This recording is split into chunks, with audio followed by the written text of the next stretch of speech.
High five! Yay! We made it. And you made it. Yeah. Welcome to day 5 of the challenge.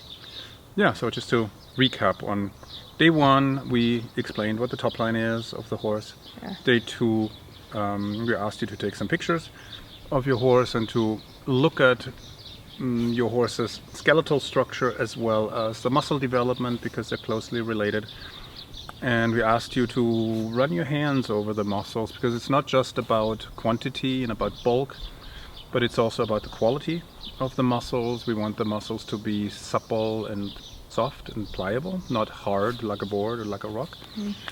On day 3 we talked about typical mistakes that riders make, which have a negative impact on the muscle development overall of the horse. Day 4 we explained why it's often a good idea to begin the work on the top line with lunging and work in hand and groundwork in general. And now on day 5 today we'll talk a little bit about maybe strategies you can employ for developing the horse's top line. How to move forward. To move forward, yeah.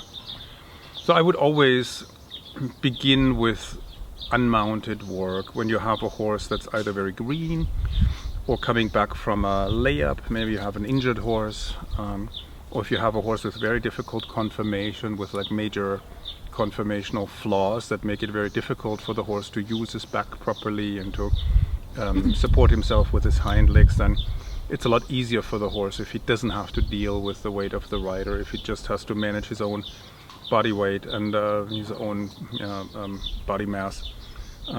And gravity won't pull the back down as much as when we're sitting on the back. You know, that's sort of the major drawback of riding, that gravity will pull us down and the horse is back with us, so to speak.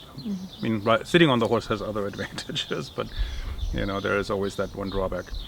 So I would always begin with something unmounted, and the easiest, quote unquote easiest, is to lunge with a cabeçon and a single lunge line. That's a good way to start green horses. It's a good way to start rehab horses, injured horses back after a break. And once the horse is progressed in the training to the point where he knows the bit and has a little bit of a foundation, then I like to switch to the double lunge. So with young horses I don't do the double lunge because it's overwhelming at first. You know, I start them with a single lunge. But if you have a horse that's been ridden and maybe was rehabbed, then I might skip the single lunge line and just go to double lunging right away. It's just something I like because I find it more effective. I have more options of communicating with a horse when I have 2 lunge lines, because I have an outside rein, so to speak, to frame the outside shoulder. I can half vault on the outside rein to reach the outside hind. I can flex to the outside, I can flex to the inside if I need to. So it just gives me a little bit more tools to address the horse. Then I would also add work in hand pretty soon, and it can be very simple stuff: walk halt transitions around the arena, little sidestepping on a circle line where you ask the haunches to yield a little to the outside. I would change direction with turns on the forehand in motion, for example. With some horses it's beneficial to do little 90-degree turns on the haunches or turns on the forehand. You can either ask the haunches to yield a little 90 degrees and then go straight, and so maybe do another turn 90 degrees and go straight, or same thing with the turns on the haunches. You can move the shoulders away from you 90 degrees, go straight, and you can also combine turns on the haunches and turns on the forehand. That's often a really good way to supple hips and shoulders and to improve the lateral balance, so the horse feels that he has 2 legs on each side of the body, because a lot of them are not aware of that. So which leads to asymmetries and uneven muscle development on both sides of the body. If the horse is not too tall and not too green, long reining can be a really good option. Or if you're tall, then you know, long reining is easier than if you're short. So if you have that option, and if the horse is honest enough that he doesn't kick easily, then long reining can be a really great addition. And you can use combinations of all of these. You can Exactly, kind of yeah. move in between each and find the combinations that are best for your horse. Yeah, you could lunge a few minutes and then do a few minutes work in hand, or vice versa. You can do a little work in hand and then you can let the horse stretch a little forward downward with the lunging work, for example. Yeah. At the lunge line or double lunge line, you could lengthen the strides on the long side. The long rein, you could theoretically do that too. Go ahead. So the overall strategy, though, is Overall strategy, well, in every type of work, you begin with trying to help the horse find its balance. So you pick a line of travel that you want to use, put the horse's feet on the line of travel. So when you're lunging, you want to put the horse on a circle line that's round. So you don't want the horse to fall in and out, but you want him to hold that line. And I always think of having the left pair of legs on the left side of the line, the right pair of legs on the right side of the line. So the spine can then form a segment of that line. and that the horse is bending and relaxing into the circle line that you're on. Yeah, and when they find their balance, as a combination of a steady rhythm and tempo, not too fast, not too slow, and the round circle or straight line, they will relax. So they will release the pole and relax the underneck and start lifting the back. So you already get the horse into a posture where he's using the right muscles and where the top line will develop. And then by the addition of the work in hand and long reining, you can engage hind legs a little bit more with side stepping, and then you can flex the hind legs a little bit through half halts and through tighter turns, for example. So you add the element of beginning collection, engaging, flexing the hind legs. Collection is just flexion of the hind legs, really. And out of that flexion of the hind legs, you can also let the horse stretch again. So you create a little bit of an alternation between bringing the hind legs under the body, using the body weight to flex the joints, and then allowing the horse to stretch. So the weight flows a little bit back and forth between hind legs and front legs, and the top line becomes very elastic as a result. The spine becomes elastic. Yeah, and the horse lifts the back, the muscles develop through the whole top line, along the spine, and also right behind the withers and in front of the withers, because the horse is able to keep the energy moving uninhibited upward, forward through the body, or forward, downward, as the case may be, depending on what we're working on. Yeah, and then once the horse has become strong enough, you can add the work under saddle, and you can still warm up at the lunge line or in hand. Yeah. And this is great then work ride as a little. warm-up. Yeah, exactly. So you can always mix all the different modalities of the work. You could also warm up at the long rein, then you're warmed up too at the same time, and then ride a little bit. These are all good options, right? So I always like it when horses get a chance to move around a little bit on their own without me on their back, and you can already create a bit of a mental, state of collection and focus, and a certain balance where the horse already carries himself and relaxes some and lifts the back before I sit on him. Then makes the work under saddle easier and more comfortable for both of us, really. Yeah, and as a nice side benefit of this work, the relationship with your horse gets much closer. Yeah. You develop your eye and your understanding for how your horse is moving his body, but also you connect on a deeper level with the horse. Yeah. It's very bonding work.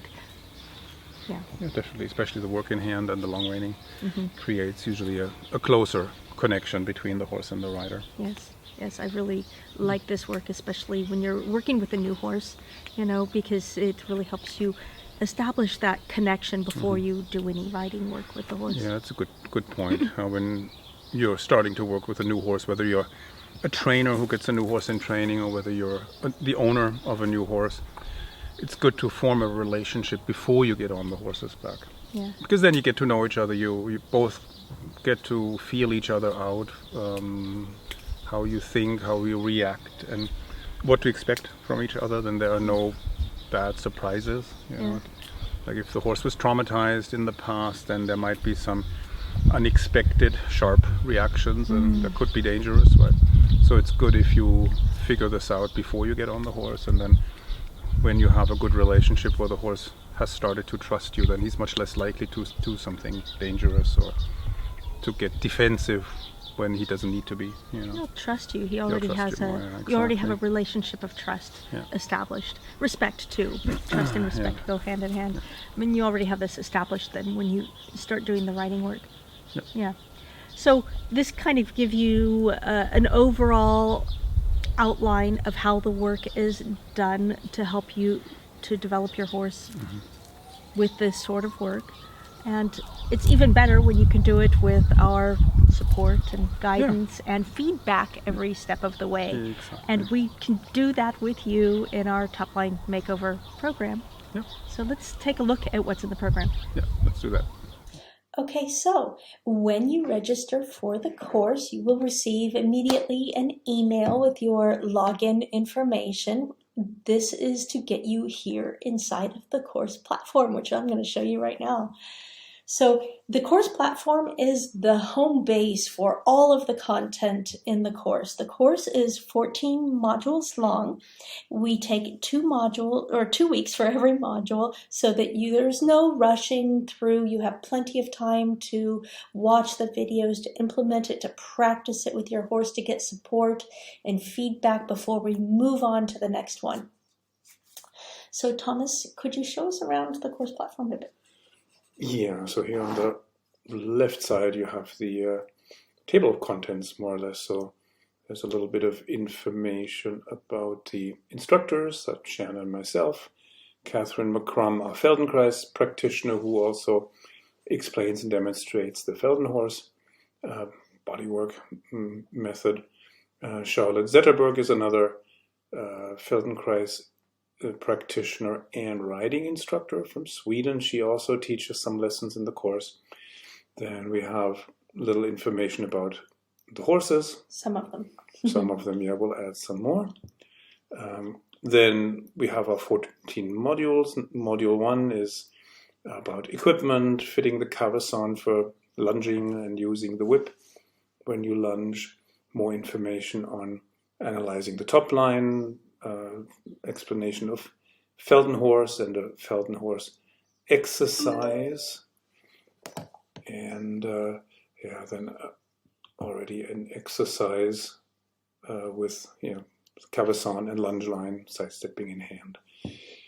Then module 2, we begin with an introduction to lunging, very simple at first, just with a cavesson single lunge line.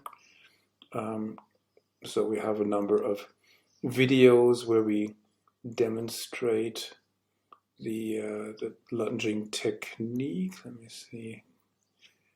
This is what that looks like. This is a shot with a GoPro, so you see it from Thomas's perspective, and he's explaining in the video what he's doing. There's also, if you click on the other one, Thomas. Lunging. This is Here, easier. let's go to this one. And this is the same horse, but from an outside perspective. So Take you can, contact with the reins. He would initially just either go completely against the rein, against the bit, or curl up. And it was so Thomas explains what he's doing, why, how, and what he's looking for, so that you can see when you're lunging your horse what to look for, what you are trying to do it, and so on. And so, for example, we have another one here. This is me with one of the horses, with me explaining, wearing the nice little harness, the GoPro harness, and then here also. Hi. Another one, same thing. So you get lots of demonstrations, and here's another one with another horse. So we show this with many different horses, many different situations. Isn't that cute? You can see both perspectives at the same time. And then we have a Feldenhorse lesson. Feldenhorse, Thomas, could you explain what Feldenhorse is just a bit? You can see it here. It's nice sort of groove here. something you do on the ground. You can do it in the barn, anywhere, in the stall. And Catherine here shows it in the arena. The horse doesn't have to wear anything, and you help the horse get a better sense of the four legs, the four support posts of the body. So there are various gentle rocking techniques where you rock the withers or the pelvis a couple of millimeters left and right, or the whole horse forward and back or diagonally. And Catherine demonstrates it and explains He it. seems to be okay with it.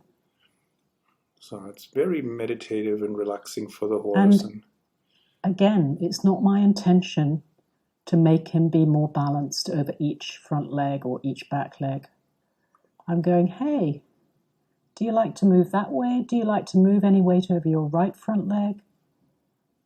Or do you like to come more over your left front leg? What's your preference? Can we find out together? I don't want to force you to do anything that's uncomfortable. Yeah, so you can see that this is, you can understand why we say that this work is integral for developing your relationship with your horse. Yeah, so it's Feldenhorse is Feldenkrais based, and Feldenkrais uses a lot of very small, tiny movements to develop better body awareness. And Catherine just is developing a method where she applies these Feldenkrais principles to the horse.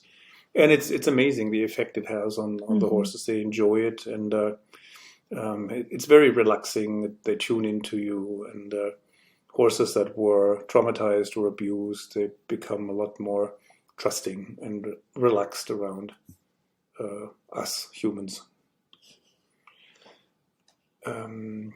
So then next module, module 3. 2 weeks later. Starting work in hand.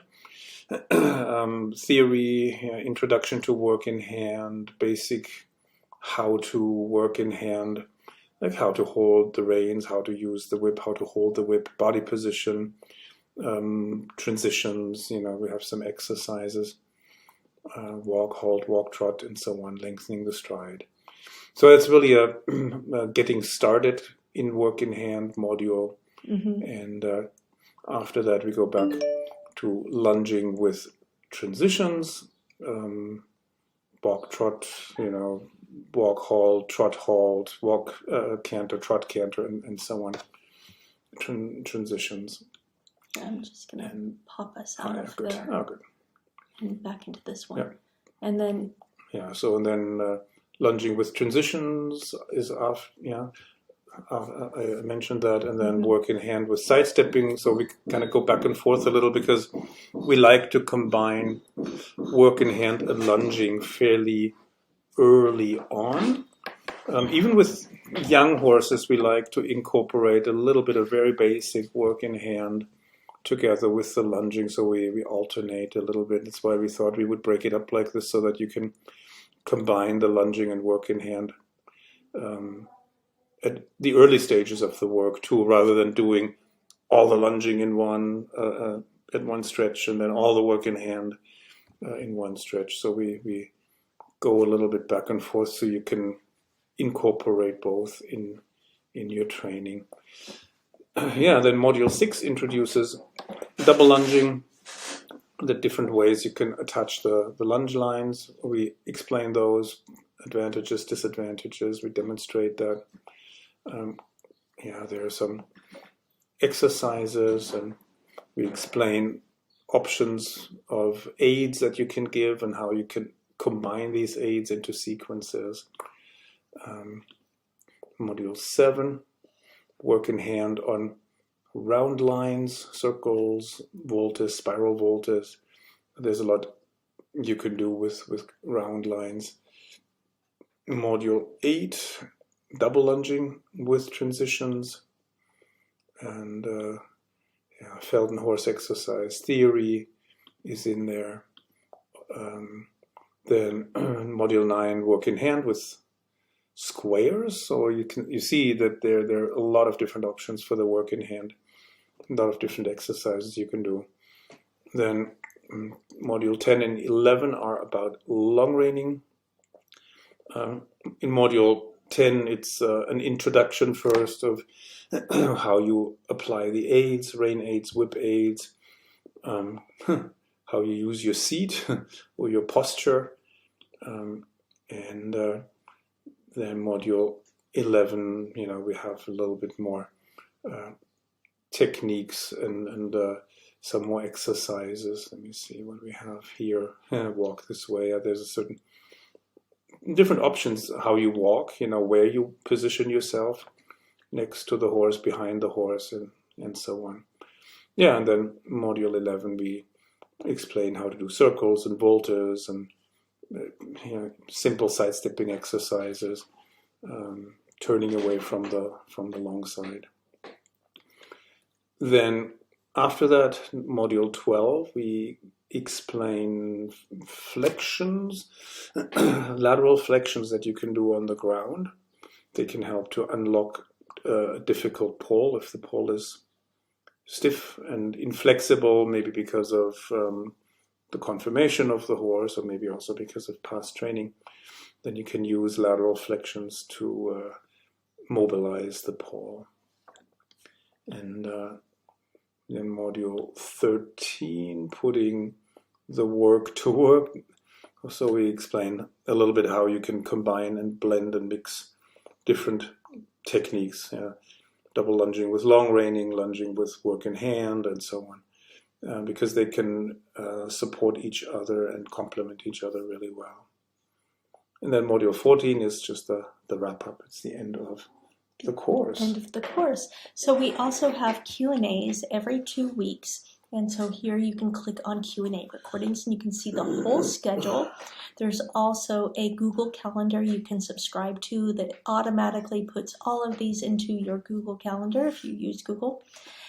And in each one of those event settings, there is the information to attend directly on Zoom. So you don't even have to log into the course platform to get the information or the reminders. And so you can get all of your questions answered in these Q&As, not just about what we're doing in the current module, but also all the previous modules and any other questions you have. We don't limit it to just the course material. If you have, perhaps you're also riding your horse and you're working on something you're having difficulty, go ahead, bring that question to the Q&A. We're going to give you whole support. And in between each Q&A, we also have a Facebook group that you get access to. Here in the course platform, you see here in the upper right, there's a button that takes you right to the Facebook group. I'm going to take you there. And so you can see, I'm scrolling up really fast. So a variety of people have posted things in here. They post their before and after photos and videos. Also, we let you know about other events and things we have going on. People are posting their questions, their successes, their things they're having trouble with. Thomas. Yeah, we like to insert a little humor whenever we can. It keeps things light and fun. And for example, there is a, not humor, but a before and after photo that was just recently posted in the group. One of the students, you can see her horse. This was on the top before, this is after the course. It's a work in progress and she knows that, but it is continuing to improve. You can see that the horse has better muscle definition. Better muscle definition, the horse is carrying himself better, the thoracic spine is more lifted, the withers are lifted, he's developing, there's less of a dip here in front of the withers, and of course, as she continues her work, it will continue to develop even more. So there is so much you can do with groundwork to help develop the horse's top line through lunging and double lunging, long reining, work in hand, and of course the flexions and the Feldenhorse. And we give you step-by-step systematic approach to using this to help improve your horse, not just improve your horse physically, but also emotionally, mentally, psychologically. It improves your relationship and bond with the horse as well. we're beginning the new course. We would beginning the new horse course. We would love to see you in this next round. Just register and we'll see you. Yeah, I'm looking forward to it. Yeah, see you there. See you there. Bye.